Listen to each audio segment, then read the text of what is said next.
سلام عليكم. كثير من الناس تصير عندهم أخطاء في قراءة سورة الفاتحة اللي هي من الواجبات في الصلاة، فمن المهم أنه واحد يراعي صحة قراءتها، لأنه قد تبطل الصلاة كلها بسبب الأخطاء اللي تصير في قراءتها. عندهم أخطاء أنت شو لك علاقة؟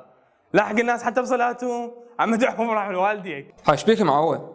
اكو شيء صح واكو شيء خطأ، واحنا نريد الصح. لو تريد الخطأ هو كذا اريد الصح، بس ما تقول لي صلاة الناس باطلة وتريدهم يعيدوها، لا هاي ما مقبولة. شوف، إذا واحد كان عنده أخطاء فمو من الضروري أنه دائما هذا الشخص صلاته باطلة ولازم يعيدها، لا مو هيك.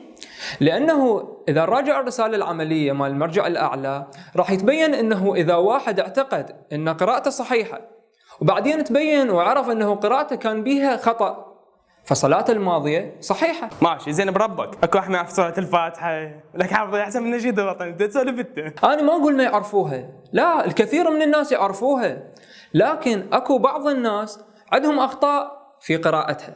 هو اقول لك من الاخير شاهد هسه فضنا، أريدك تقرأ لي سورة الفاتحة وأصحح لك الأخطاء إذا كانت موجودة عندك. شبي يا عبد الباسط جاي يصلح لي؟ روح بابا روح اقرأ لي إياها وخلينا نشوف. شو خلص منك؟ خوش اقرا. بسم الله الرحمن الرحيم. خطأ. بسم الله الرحمن الرحيم. همات خطأ. هلا على كيفك ويانا عبد الباسط، بعدنا بالبداية. ايش بيد عليه؟ هي الصحيحة بسم الله الرحمن الرحيم. هاي. الحمد لله رب العالمين. خطأ. الحمد لله رب العالمين. خطأ. الصحيح الحمد لله رب العالمين.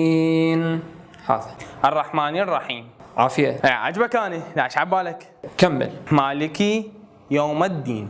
خطأ. الصحيح مالك يوم الدين. إياك نعبد وإياك نستعين. همات خطأ. الصحيح إياك نعبد وإياك نستعين. ترى موتتني خو ماكو شيء، خلينا نكمل يا أخي. اهدنا الصراط المستقيم.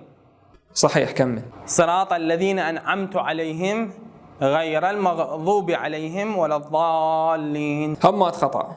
الصحيح صراط الذين أنعمت عليهم غير المغضوب عليهم ولا الضالين. هيك.